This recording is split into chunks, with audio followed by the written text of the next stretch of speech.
many bad people in our world. There are dictators and tyrants. But I challenge that these are the few. The most dangerous among us, however, is ordinary men and women who obey and comply without question. There are thousands who are in the opinion opposed to slavery and war, said David Thoreau, who yet in effect do nothing to put an end to them.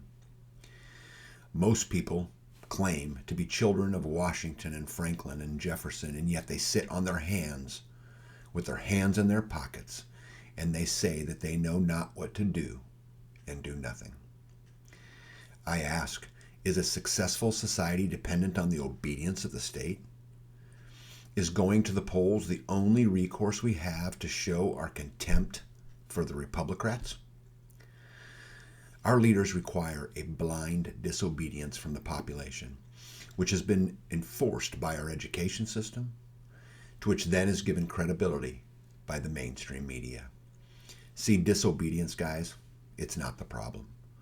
The fall of our great nation can be tied directly to obedience. Take a look at the modern societies like Nazi Germany, China, and the Soviet Union, and this is just to name a few. See, it was not disobedience that led hundreds of millions of people to their deaths. It was obedience of a population consumed with fear. How did millions of Jews and Gypsies voluntarily walk into the concentration camps? Why didn't they stand up before it got that far? See, these people just simply accepted the laws and the rules of their masters because it was just mildly worse than the last rule. Right? The death of 1,000 cuts could be used to explain why people allow these types of atrocities. The people in control have taken note of this precedence. I promise you that. And by keeping us in a constant state of fear, we are less likely to stand up and say something or do something. Guys, just look at the headlines. Read any of them, right? Constant fear. These types of laws, should obviously be disobeyed.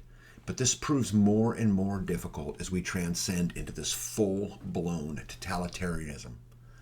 The primary goal of totalitarianism is just to enslave its people. And this begins with the mind. We hear constant, talk of fake media and how one side spins the truth. I mean, talk about the ultimate newspeak, right? See, this propaganda has been preparing our minds for many years, guys. Physical enslavement then begins with mass surveillance. But this doesn't apply to you, right? Don't worry. That camera that sits on top of that stoplight, or at every corner of every building, in every store that you go walk into, it is for your protection. Move along. Soon after, the police state will begin to look like a military. This isn't happening, right? And the judicial branch's only job then becomes to keep you in a constant state of submission. Once they have our minds, and once they have this mass surveillance state, and once they militarize the police and the judicial system, then stepping out of line and being a free thinker will be dealt with a term called terrorist, and the price will be death. Here's the good news, right? It actually gets worse. See, now that the state controls everything, and our economy will continue to grind to a halt. And this will absolutely lead to shortages. Aren't you glad we haven't seen any shortages, right? I think I'll go make an egg sandwich. Anyway, let me ask you this. If you have to choose between fighting tyranny or finding food, which do you think the population will do, right? More control. So Theodore Dalrymple explained, and this is a quote from him, and he said, in totalitarianism, shortages of material goods, even of necessities, were not a drawback but a great advantage to the rulers. These shortages were not accidental to the terror, but one of its most powerful instruments. Not only did shortages keep people's minds strictly on bread and sausage, and diverted their energies in producing them, or procuring them, so that there was no time or inclination left over for subversion, but the shortages meant that people could be brought to inform, spy, and betray each other very cheaply. Unquote. So what Theodore was talking about is that by creating these great shortages, right, what it gets our attention focused on feeding our families, which I get it, right? Instead of focusing on the cause. And this is a tool that they use. I would encourage you, though, to think of disobedience as more as a preventative freedom care. It alone is not the answer. Disobedience by the individual is nothing more than a nuisance to people in charge. If we are going to return our freedoms to the generations to come, it's going to require mass, civil, peaceful disobedience.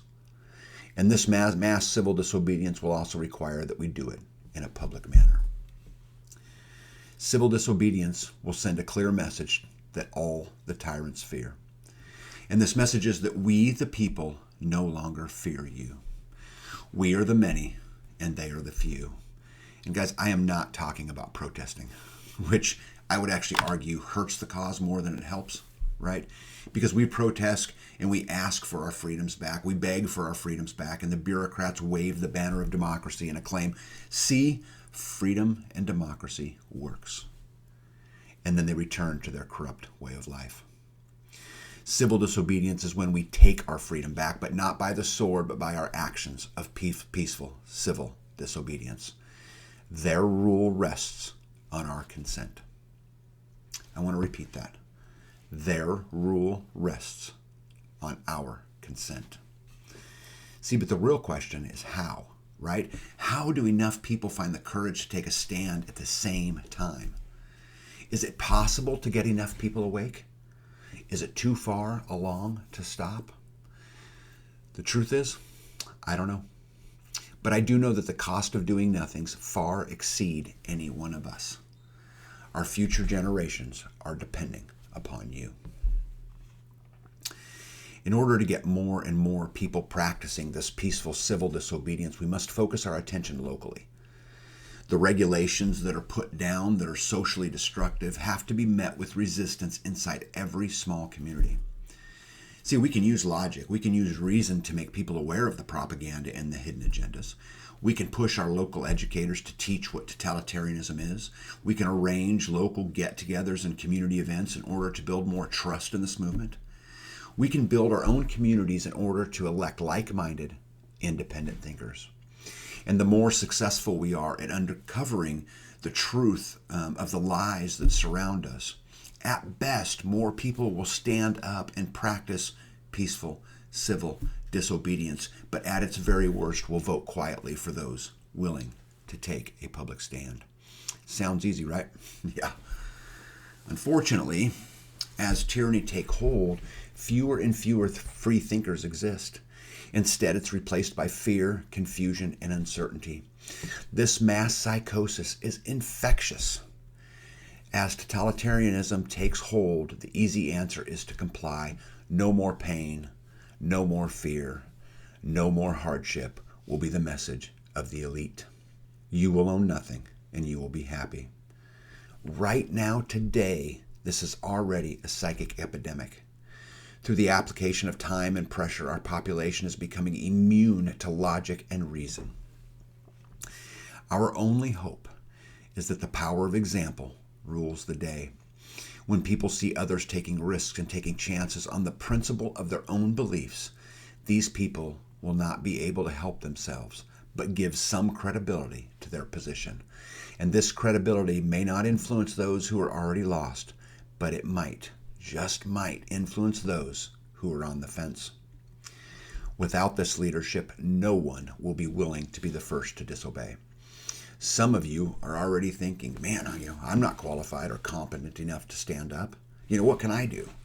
But see, guys, it's this exact mindset, right, is what has us here right now, today. Never forget that obedience is what's gotten us here. Are you compliant or complicit in the destruction of our liberty? I'd like to share a history story with you guys. And I don't know if you're familiar with the 30 tyrant story in Socrates. But now, this is not my writing, what I'm about to share with you guys. This is just clips from different places on the internet, Wikipedia even, to name a few, but just about history. I just wanted to share it with you because I think it teaches a really great lesson. So, Due to their desire to remain in control over Athens, and this was the 30 tyrants that I'm referring to, the 30 thought to exile or kill anyone who outwardly opposed their regime. Socrates remained in the city through this period, which actually caused the public to associate him with the 30 and actually may have contributed to his eventual death sentence. But anyway, Plato, in his Apology, said that Socrates recounted this incident in which the 30 once ordered him and 4 other men to bring before them Leon of Salamis. And this was a man that was known for his justice and upright character, but they were going to bring him in for execution. And while the other 4 men obeyed, Socrates refused, not wanting to partake in the guilt of the executioners. However, he did not attempt to warn or save Leon, but by disobeying, Socrates may have been placing his own life in jeopardy, right? And he claimed it was only the disbanding of the oligarchy soon after that saved his life. But anyway, so when the oligarchy came into power, the 30 commissioners, in their turn, they summoned Socrates and 4 others to this round chamber, and they instructed them to go fetch Leon, right, from his home, because he was to be executed. And this was, of course, only one of the many incidences in which they issued these instructions. Their object being to implicate as many other possible in their crimes. And I want to stress this part right here, guys, so I'm going to stop reading. But in which they issued instructions with their object being to implicate as many other people in their crimes. This happens every day to us. How many of the crimes of the powers that be do you participate in every single day? Right? Anyway, so on this occasion, however, I made it, so this is Socrates talking, I made it clear, not by my words, but by my actions, that the attention I paid to death was 0, but that I gave all my attention to avoid doing anything unjust or unholy. Powerful as it was, the government did not terrify me into doing a wrong action. When we came out of the rotunda, he said, the other 4 went to Salamis and arrested Leon, but I simply went home. Later on, in his 7th letter, Plato describes this interaction between the 30 and Socrates from his own point of view. And so Plato said, they tried to send a friend of mine, the aged Socrates, whom I should scarcely scruple to describe as the most upright man of the day, with some other persons to carry off one of the citizens by force to execution, in order that, whether he wished it or not, he might share guilt of their conduct. See, so what they do is they play this game and get you to play, a participant in the crime, and then now you're part of it, right? And you're a whole lot less to buck the system if you are now a participant in it, right? But anyway, but he goes on to say, but he would not obey them, risking all consequences in preference to becoming a partner in their iniquitous deeds. To create this movement of peaceful civil disobedience will require many people who still desire freedom of the wild over the safety of the zoo. With all the signs of tyranny, most people will still hide in confusion and fear. And when the leader comes knocking at your door, will you have wished you would have stood sooner? Never forget that disobedience is what founded life, liberty, and the pursuit of happiness. Thomas Paine, one of our founding fathers, once said, if there must be trouble, let it be in my day, that my child may have peace. And in this single reflection, well applied, is sufficient to awaken every man to duty. Boy, don't I wish it was so. I know that most of you have heard of the doomsday clock, right? This is this clock that they, bring on the news every now and then and, try to keep us in fear by. And they say, oh, we're, 2 minutes to midnight or a minute to midnight or, whatever it is. But if you're not familiar with the doomsday clock, look it up. But I found something interesting when I was researching this. So a lady named Mary Robinson, who's the former president of Ireland and the one-time United Nations High Commissioner for Human Rights, she said during a news conference that, and this is important, no one country can tackle them on their own, no matter how large their population, how strong their economy, or how feared their military. This is an interesting statement to me because if you know anything about the history of the doomsday clock, I think it was built in like 1947, but it really came, to its own under the fear of nuclear war, and yet she's proclaiming it doesn't matter how big your military is, that you just won't be able to do it. And so I think this is an interesting statement. I think I would argue that this is them with all of their ego, warning us that it is almost checkmate. I think they're telling us, right, that the tyranny and the corruption and all of this stuff has taken such a foothold that there isn't much time.